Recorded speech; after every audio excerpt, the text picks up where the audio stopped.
शंकर जयकिसन किंवा लक्ष्मीकांत प्यारलाल, तर शंकर जयकिसन मला ॲप्ट वाटलं. तरी लक्ष्मीकांत प्यारलाल हे थोडंसं मराठी नाव नाही वाटत. शंकर जयकिसन आपले आहेत, तर आपण ते नाटकच वाचलं मला वाटलं 2 मित्रांची नावं असावी. कोणी चालायचं, जयविरू चाललं असतं, किंवा आजच्या काळात म्हटलं तर राजउद्धव चाललं असतं.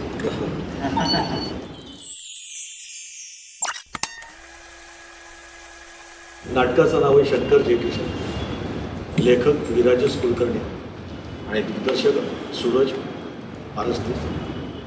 शिवाजी काम करते आणि अर्थात महेश सर आहे आणि मी आहे.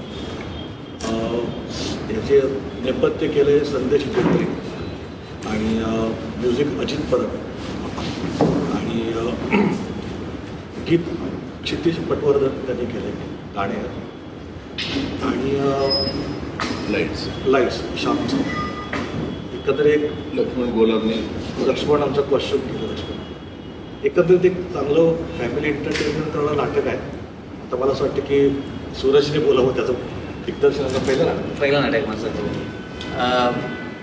एखादा नशीब असतं एखादं की पहिलंच नाटक करायला एवढे दिग्गज मंडळी मिळतात आणि विराजस आणि मी बरीच वर्ष एकत्र काम करतो. त्यामुळे असं काहीतरी नाटक करावं जे आपल्या जवळचं आहे, जीवाभावाचं आहे आणि दोघांनाही वडील हा विषय खूप जवळचा आहे, मैत्री हा विषय खूप जवळचा आहे. म्हणून या नाटकामध्ये वडील आणि मुलगी यांच्या नात्यावरचं आणि 2 मित्रांची अशी एक गंमत आहे. लहानपणापासूनची आपली एक मैत्री असते जी खूप वर्ष टिकते आणि टिकल्यानंतर तो माणूस आपल्या आयुष्यातला सदस्य बनतो, फॅमिलीचा सदस्य बनतो. पण तो सदस्य मधल्या काळात खूप गायब असतो.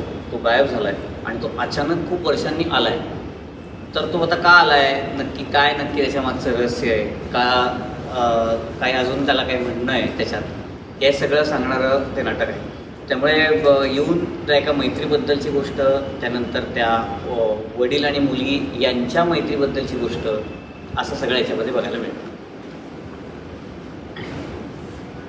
शिवाजी नाही, सूरज म्हटलं ते खूप खरं आहे की नशीब लागतं की छान सगळी टीम जुळून आली. मी आधी भरत सरांबरोबर माझं पहिलं कमर्शियल नाटक केलं होतं, वेलकम संगीत 2017मध्ये. आणि त्यानंतर आता पुन्हा माझं दुसरं कमर्शियल नाटक सुद्धा मी त्यांच्याबरोबर करू शकते. महेश सरांबरोबर तर मी पहिल्यांदा काम करते आहे. तर खरंच माझं सूरजचं भाग्य आहे की आम्ही इतक्या छान मस्त टीमबरोबर काम करत आहोत.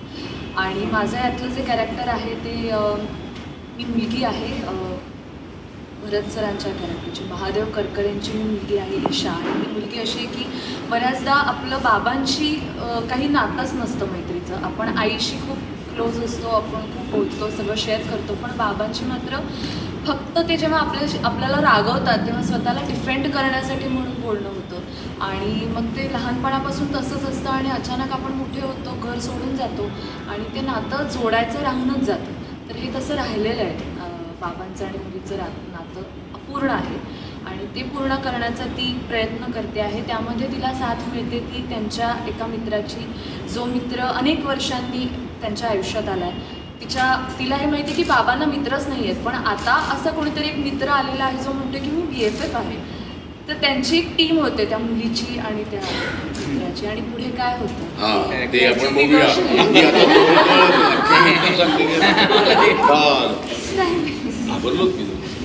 महेश सर, तुम्हाला एकतर रंगभूमीवर पाहणं आज खूप मोठी पर्वणी आहे आम्हाला सगळ्यांनाच आणि त्यामुळे खूप एक्साइटमेंट ते आहे. 19 तारखेनंतर पुन्हा बोला या. हो, कारण खूप वर्षांनी काम करतात. जवळजवळ 29 वर्ष झाली म्हणजे कार्यावरती असं फुल लेंथ नाटक करून. आणि काही नाही, भरत हा माझा खूप जुना मित्र आहे. तर म्हणजे गो लॉंग वे बॅक, म्हणजे त्याच्या पहिल्या नाटकापासून मी आणि भरत एकत्र होतो. आणि माझं असं म्हणणं आहे की भरत हा खूपच गुणी नट आहे. आणि ज्यावेळेला भरतसाठी काही नाही म्हणू शकलो नाही, तो म्हणाला नाटक करूया का, म्हटलं करूया. मी काही वाचलं पण नव्हतं, काय वाचलं तर म्हणाला करूया का, म्हटलं करूया. आणि गंमत आहे नाटकात आहे, म्हणजे मी काहीच सांगणार नाही या नाटकाबद्दल. पण ते एक असं नाटक आहे जे तुम्ही पाहिलेलं नाही, ते टिपिकल नाटक नाही आहे. त्याच्यात फार गंमत आहे. म्हणजे ती त्याचं माझं लव्ह हेट रिलेशनशिप तुम्हाला खूप छान बघायला मिळेल या नाटकातनं. आणि खूप यंग टीम आहे ना, म्हणजे मला खूप पक्षाने काम करतो याचा आनंद आहे. आणि आजच्या पिढीची टीम आहे म्हणजे सूरज काय, शिवानी काय, विराजस काय, त्यामुळे एक गंमत आहे. म्हणजे मी एन्जॉय करतो. आणि इन जनरलच म्हणजे माझी खात्री हे नाटक लोकांना आवडेल याची मला 100% खात्री आहे. कारण ते परत एकदा टिपिकल नाटक नाही आणि परत पुन्हा पुनराजीवित नाटक नाही. मी थोडं काय होतं की लोक थोडे सेफ राहतात. मी एक पुनराजीवित नाटक केलं, पण हे या नाटकाचा फ्रेशनेस आहे तो खरंच लोकांना आवडेल. बरंच तुमच्या दोघांच्या केमिस्ट्री बघतो, ऑल द बेस्ट पासूनची ही केमिस्ट्री. पण रघुवीर पहिल्यांदा तुम्ही दोघं एकत्र दिसला, तुम्ही कसं करता? एकतर सरांनी सांगितलं त्याप्रमाणे मी एकांकिका स्पर्धेतून आलो आहे आणि जी एकांकिका हिट झाली ती कॉलेज लेवल पातळीवर हिट होती. पण आयुष्यात तेच एकांकिकेचं नाटक हिट होणं हे सर्वस्वी सरांचं कारण महेश सरांनी मला तिथून हात दिला आहे खऱ्या अर्थानं. म्हणजे आम्ही एकांकिकेतून व्यावसायिक नाटकात प्रवेश करताना ते सुद्धा मोहन वाघांसारख्या एक मोठ्या बलाढ्य निर्मात्याकडे काम करणं. आता महेश सर पण त्यात निर्माते होते. पण ते एक मोठा हात देणं एक प्रत्येक एकांकिका स्पर्धेतल्या प्रत्येक कलाकाराला वाटतं ना. जसं हे म्हणलं की आमचं नशीब आहे, आमचं नशीब आहे. कारण माझं पण मी पण तशी नशीबवर होतो की तेव्हा महेश सरांनी आपल्याला हात दिला आणि नाटक झालं देवेंद्र प्रेमचं नाटक. आणि तिथून मग एक स्वतःच्या पायावर उभं राहून आपली एक स्वतःची गोडधोड चालूच होती. बऱ्याच वर्षानंतर हा योग आला खरं तर की जसं हे दोघं म्हणतात की नशीबवानं आम्ही मला पण असं वाटतं की मी जेव्हा वाचलं तेव्हा मला खरंच प्रामाणिकपणे म्हटली तिथं मला मांजरेकर सर दिसतात, बाकी काही नाही. तर ते जर त्यांनी जर हा रोल केला ना तर अजून त्याला न्याय मिळेल त्या रोल असं मला वाटत होतं. पण एकदम विचारून बघायला काय हरकत नाही. म्हणजे एका आमच्या फंक्शनला सरांना जस्ट विचारलं की असं असं नाटक आहे कराल का? लगेच हो म्हणाले की कुठलं नाटक आहे काय आहे असं काही नाही. एक विश्वासाने त्यांनी हो म्हणाले सर. पण नाटक त्यांना आवडणं खूप गरजेचं होतं माझ्या दृष्टीने. आणि परत आता आज मला तोच आनंद आहे. जर ह्या दोघांना आमच्यासोबत काम करण्याचा आनंद आहे तसं मला देखील ह्यांच्यासोबत काम करण्याचा एक वेगळा आनंद आहे. कारण आत्तापर्यंत मी त्यांना कधीच अरेतुरे इतक्या वर्षात कधीच केलं नाही. स्टेजवर मला अरेतुरे करताना एका दुसरा शब्द टाकताना मी पण जरासं थांबतो, विचार करतो. कारण आपण एक गुरुतुल्य म्हणून माणसांना काही मान्य करतो बा एक व्यक्ती गुरुतुल्य आहे, ही आदर्श व्यक्ती आहे. तर स्टेजवर आल्यानंतर आपल्याला त्यातून बाहेर म्हणून आपलं वेगळं कॅरेक्टर करायचं आहे. तर त्याचा एक वेगळाच आनंद सध्या मी रिहर्सलमध्ये घेतो आहे. अर्थात नाटक येणार किंवा नाटकाची गंमत ती नाटकाची मजा ही लोकांसाठी वेगळी असेल, पण रिहर्सलमध्ये ॲक्टरची एक वेगळी मजा असते ना. ती मजा गिव्ह अँड टेक आणि मग कुठे थांबायला लागतं, कुठे ओपन व्हायचं ते रिस्क असते जेव्हा आपण एखाद्या व्यक्तीला खूप रिस्पेक्ट करतो.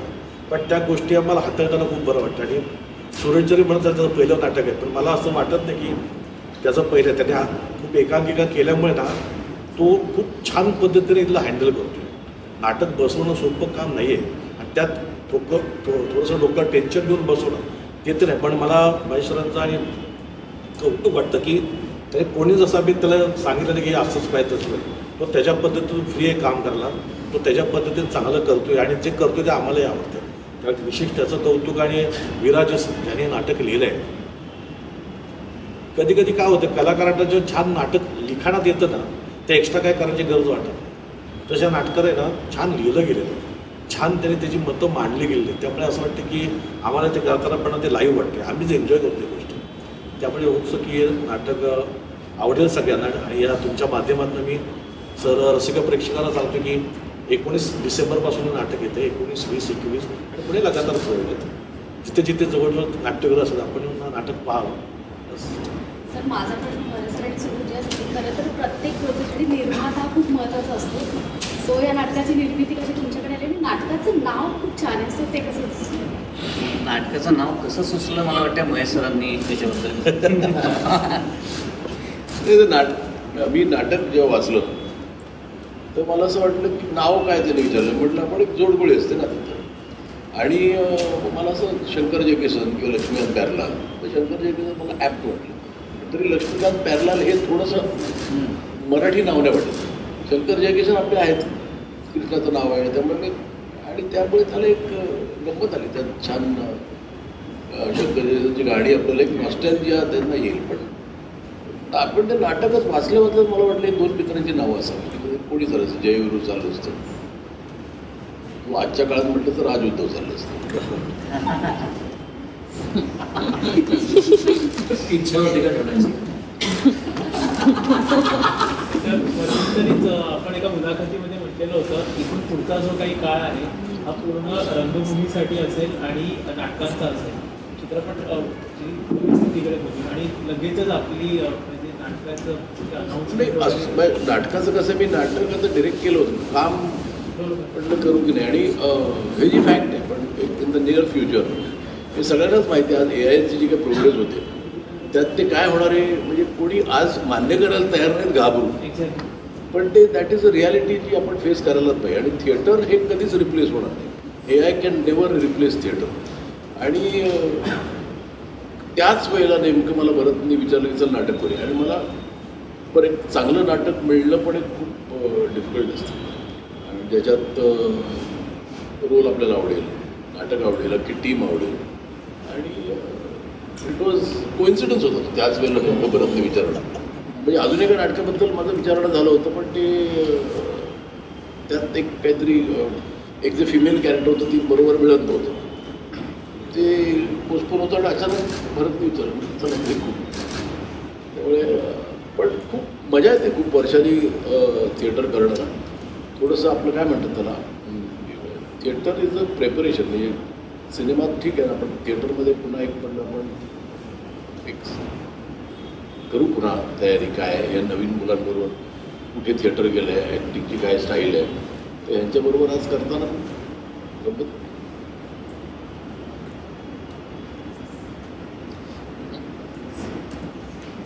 बरंच सर शंकर जयकिशन ही आता मित्रांची दोघांची जोडी आहे. रिअल लाईफमध्ये दोघांच्या आयुष्यात असे कोणी मित्र असतील तर सांगायला.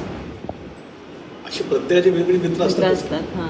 पण मी म्हणतो ह्या निमित्ताने आम्ही एकत्र काम करतो ते खूप मोठी गोष्ट आहे आमच्यासाठी देखील. त्यामुळे जसं मगाशी म्हटल्याप्रमाणे गुरुतुल्य असेल किंवा मित्र असेल तर या प्रत्येकाच्या व्याख्या वेगळ्या आहेत. पण काम करताना ते व्याख्या जवळ बाजूला ठेवून एक नट आणि को आर्टिस्ट जो असतो ना जो कोणी असेल त्याची एक गंमत वेगळी असते. त्यामुळे मला मगाशी म्हटल्याप्रमाणे तेच की आम्ही जास्त आनंद घेतो या गोष्टीचा पहिला. नंतर आनंद देणारे आम्हाला माहिती आहे पण ते आनंद घेणं पण आहे ना जसं एखादं कॅरेक्टर आवडले किंवा जसं कॅरेक्टर आपल्यात उतरवतात त्याची मजा घेतो आणि मग लोकांसमोर प्रेझेंट होतो. तसं या गोष्टी त्या आम्हाला आमच्या काय गोष्टी आहेत काही जुने किस्से असतील काय असतील त्याच्यात आठवणी काढून किंवा बोलून घेऊन प्रेझेंट करायला आवडतं. आणि लिहिलं पण त्यांनी इतकं छान ना त्यामुळे ती मजा एक वेगळी येते. म्हणजे परत ते गोष्ट सांगणार नाही पण मजा येते. आणि शिवानी खूप अगदी पोलिसामध्ये ती पहिलंही नाटक आम्ही केलं होतं एकत्र तेव्हा देखील ती जेन्युनली काम करायची. मी प्रामाणिकतेचं काम पाहिलं होतं तेव्हा तिचा रोल आणि एकत्र इथे देखील ती ज्या पद्धतीने ते काम करते ही वाटतेच मुलगी. ही वाटतेच की आता इथे मला अशा पद्धतीने हँडल करते तशा पद्धतीने हँडल करते एक त्या रोलप्रमाणे. तर मला खूप बरं वाटतं की कसं असते आता सर आणि मी काम केलं नसेल तरी मला यांची स्टाईल माहिती आहे किंवा माझं निदान त्यांना काम माहिती आहे मी कसं करू शकतो. शिवानी आमच्या दोघात मिक्स होऊन शिवानीने तिचं एक वेगळं वर्चस्व निर्माण करणं तर त्या पद्धतीने वर्क करते त्याचं मला कौतुक आहे. खूप प्रामाणिक मुलगी आणि स्पर्धेतनं आली पण तेच म्हणते इतकी वर्ष स्पर्धा केल्यानंतर एक तो कॉन्फिडन्स यावा लागतो तो तिच्याकडे मस्त आहे आणि होते चांगलं.